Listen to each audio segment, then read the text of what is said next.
When I decided to up my game and get into baitcast reels, I ran into the same problem that everybody runs into. There's not a lot out there that cleanly and accurately tells you how to use this thing. And most of the guys that know how to use them, they just kind of failed forward and they don't really know how to tell you how to dial your reel in. Today I'm going to break it into 3 basic mechanics, tell you what they do and why, and help you get started using your new low profile baitcaster reel.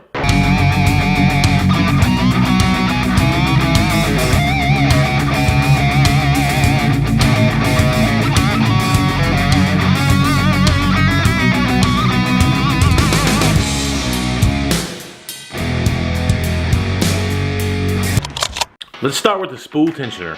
Yeah, that's it, right there. It's usually between the handle and the spool. It increases the resistance of your weight of your lure and kind of the free flow of your spool. This comes into play on the back end of your cast. Setting it up is really easy, and every time you change your bait, you're gonna wanna dial it in. With the bail open, bump your bait on the end of the rod.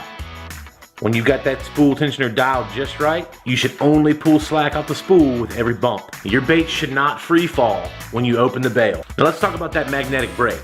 If you don't have a dial on the side of your reel, chances are you have a centrifugal brake on the inside. And we'll talk about that on a different video. But in a neutral position, it's a free brake. There's no resistance on the spool.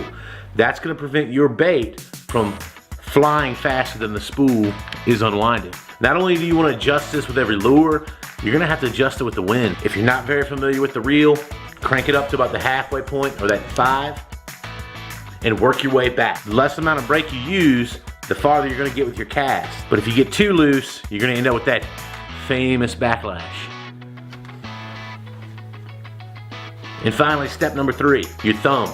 You can stop and slow the entire pace of the cast. This gives you ultimate control from beginning to end. So let's walk through that.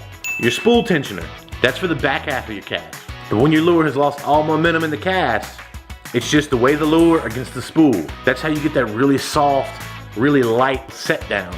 Your magnetic brake, starting at the halfway point and working your way back, is gonna control the speed of the spool and the distance of your cast throughout the entire lifespan of the cast. And then for overall control to marry both the brake and the spool tensioner, you're gonna use your thumb and you'll get that perfect cast. That was a quick and easy tip from Bait and Weight Outdoors, guys. I hope you enjoyed that. There's still time this month for our quarterly MTB Pro Bass Box giveaway, and we're approaching our 1,000 subscriber mark. And we'll be giving away a 13 Fishing Origin C Baitcast reel. Make sure you smash that subscribe button and hit that like button. Stay with us.